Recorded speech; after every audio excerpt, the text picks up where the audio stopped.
नमस्कार दादा, मी आहे गॉगलवाला बाबा. स्विफ्ट घेऊन पर्सनल ट्रेनिंगसाठी निघालोय. फर्स्ट टाइम जर तुम्ही ड्रायव्हिंग क्लास झाला, क्लास नंतर समोरचा सीन पण दाखवा.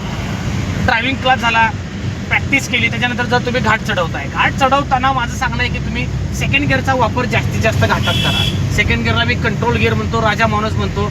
सेकंडमध्येच काय चालवायचं बाबा? सेकंडचं स्पीड लिमिट 20-30-40च्या रेंजमध्ये असतं आणि 20-30-40च्या स्पीडमध्ये प्रत्येक वाहनं आपल्याला कंट्रोल होतात. ओके, म्हणून सेकंड गिअरमध्ये जास्तीत जास्त घाट चढवायचा. 1-2-3 अनुभव. उतरतानाही सेम, कारण गाडी कंट्रोल होईल. थर्ड फोर्थ टाकायचा प्रयत्न केला की स्पीड मेंटेन जर नाही राहिला तर गाडी खडखड होऊन बंद पडू शकते आणि पाठीमागच्या गाड्या आपल्याला धडकू शकतात.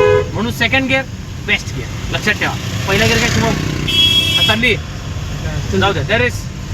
There is continue. वळणाला ओव्हरटेक मारायचं नाही, थांबायचं नाही, जोरात ब्रेक द्यायचं नाही, झिगझॅग ड्रायव्हिंग करायचं नाही. घाटातले नियम सांगतोय. 2 गाड्यांमध्ये सेफ अंतर, सेफ डिस्टन्स ठेवून ड्रायव्हिंग करायचंय. आता टनल चालू होतोय. टनलमध्ये सगळ्यात महत्वाचं आधी लाईट ऑन करा.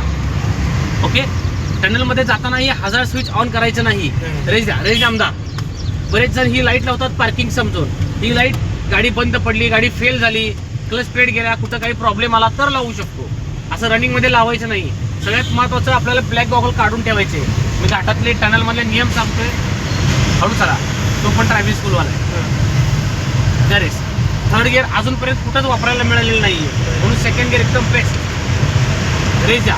दोघांमध्ये टायर दिसेपर्यंत डिस्टन्स मेंटेन ठेवून ड्रायव्हिंग करायची. ठीक आहे, थांबू जरा.